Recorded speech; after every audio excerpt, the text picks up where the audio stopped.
In lesson 4.4, finding the slope and rate of change, our objective is to find the slope of a line and interpret slope as a rate of change. So we're going to start out with the definition of slope.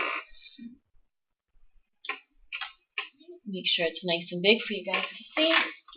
Slope is the ratio of the vertical change, which is the rise, to the horizontal change, which is the run, between any 2 points on a non-vertical line. And slope is represented by the letter M.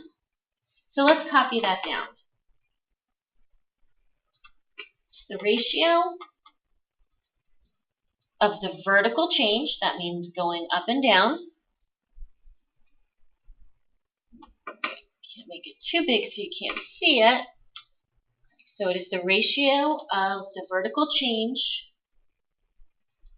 which is the rise, to the horizontal change, that's going left to right, which is called the run, between any 2 points.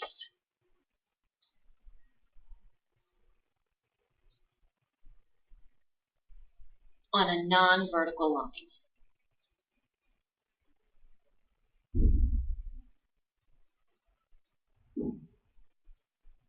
And again, the slope is represented by the letter M.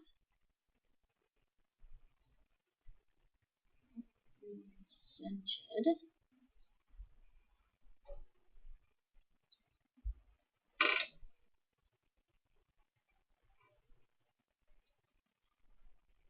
by M. Okay, slope will always be represented by M. So if you need to pause the video for a minute to catch up on writing the definition, go ahead and pause it.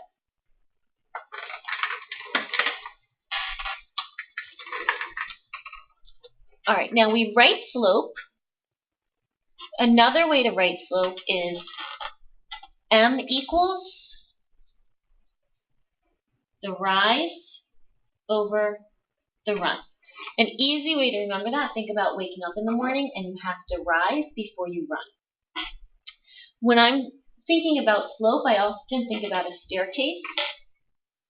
Think about stairs or the bleachers in the gym.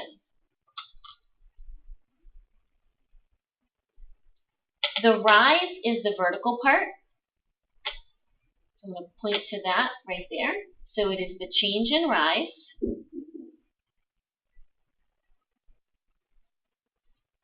the up and down vertical part, over the run.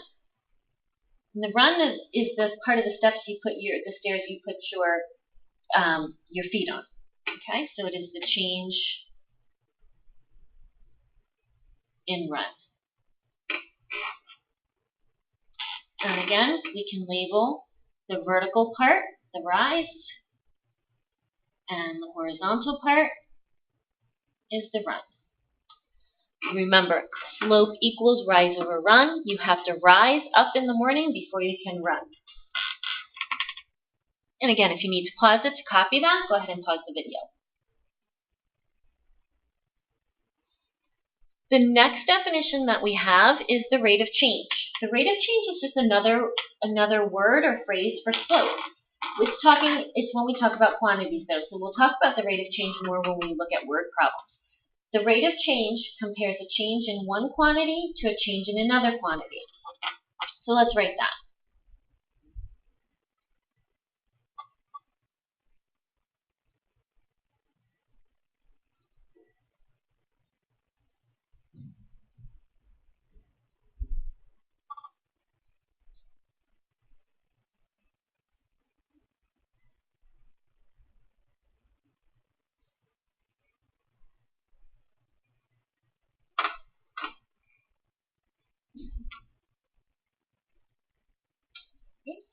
If you need to pause that to catch up, go ahead and do that.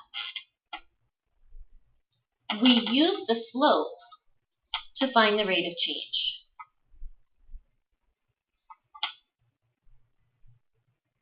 Use the slope of a graph. Hang on, let me erase that real quick. Just like in class, I make mistakes and I have to erase. Okay, so we use the slope of a graph to find the rate of change.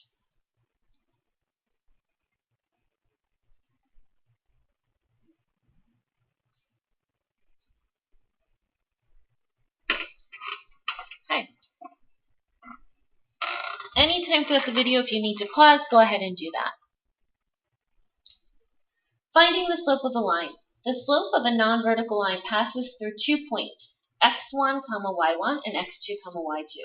Is the ratio of the rise, which is the change in y, to the run, which is the change in x. X1 and y1 is just any point on the line. I just call that the first point. So I'm just going to draw a little arrow. And this would be point 1 on a line. It doesn't matter which point you call point 1, just pick one, and that's x1, y1. And x2, y2 would be point 2 on a line. Again, it doesn't matter which point you pick, as long as it's different from the first one. So we have slope equals rise over run, or the change in y over the change in x. And here's an example. We look at x1, y1, which is the first point on the line. Oh, let me move it up. We look at the first point, x1, y1, and we look how far up we are moving. What is the vertical distance between point 1 and point 2? And that's going to be your rise. Then we look at the horizontal distance. What is the distance either right or left from point 1 to point 2? So let's go ahead and calculate slope. Again, if you need to pause, go ahead. Let's find the slope of the line shown below. Let's pick this very first point as point 1.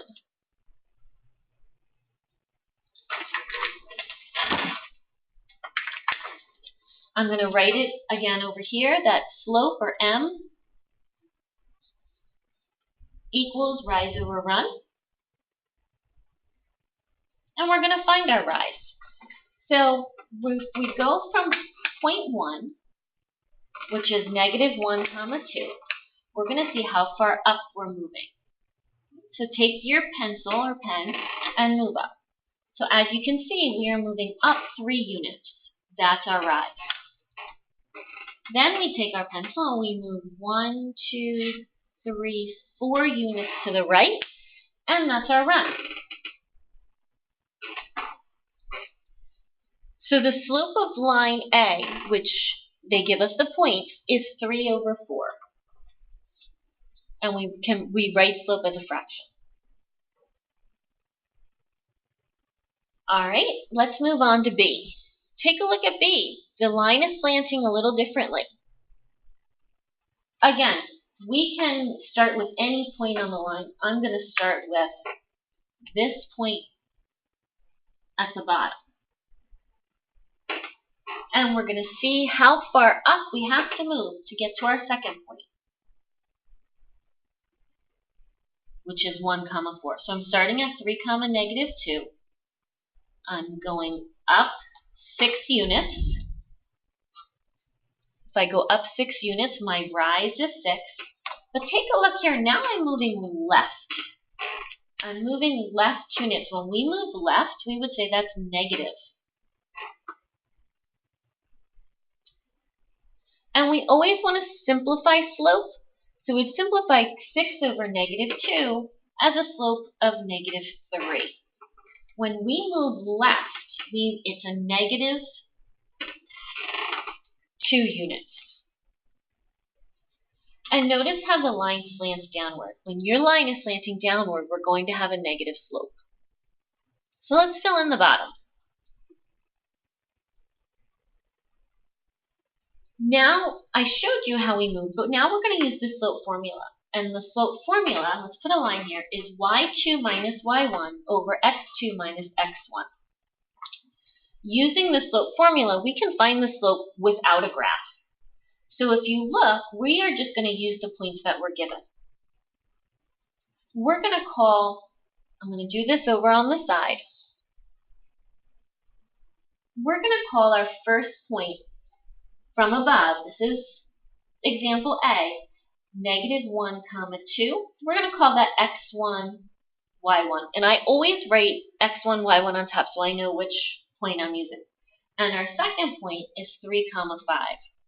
I'm going to call that x2, y2. And I write it just above just so I know if I'm talking about my first point or my second point.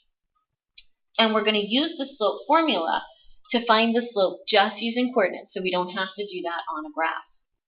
So if we substitute y2, that would be our 5 right here, and that's why I write it so it's nice and easy to find.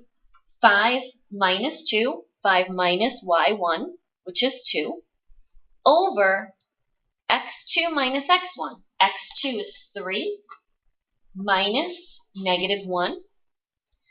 Okay, and 5 minus 2 is 3. 3 minus -1 is 4. This is the slope formula. Again, the slope formula is y2 minus y1 over x2 minus x1. You can use that to find slopes, so you don't actually have to graph them and find the vertical distance over the horizontal distance. The line slants upward, or we would say it rises left to right. You read a graph just like you read a book. You read a graph from left to right.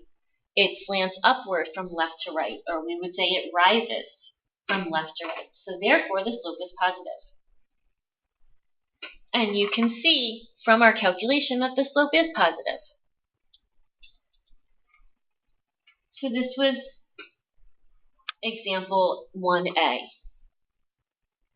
Now we're going to use the slope formula to find the slope for B. We already found the slope from the graph, but we're going to do it again using the slope formula. So I'm going to rewrite my points. 1, 4 is B. And that would be x1, y1. And my other ordered pair is 3, -2, and I'm going to call that x2, y2. Again, you could have reversed them. I'm just saying that 1, 4 is my first point, and 3, -2 is my second point. You could switch them around, and you would get the same exact slope. And I'm going to use my slope formula, which is slope equals, or m equals, y2 minus y1 over x2 minus x1. And I'm going to substitute my values in. For y2, I'm going to substitute my value for y2, which is -2. y1 is already given. Sorry about that. I don't know if that just went off. y1 is already given, which is 4. That's 4. X over x2 minus x1. x2 is 3. And x1 is already given. So we have -2 minus 4 is -6. 3 minus 1 is 2. And -6 over 2 is 3, which we did find up above as well. You always write slope as a fraction in simplest form. So we always write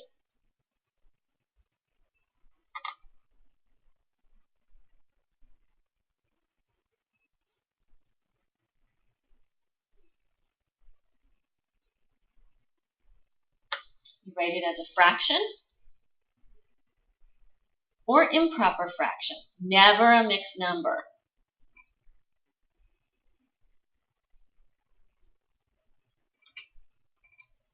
Or an integer in simplest form.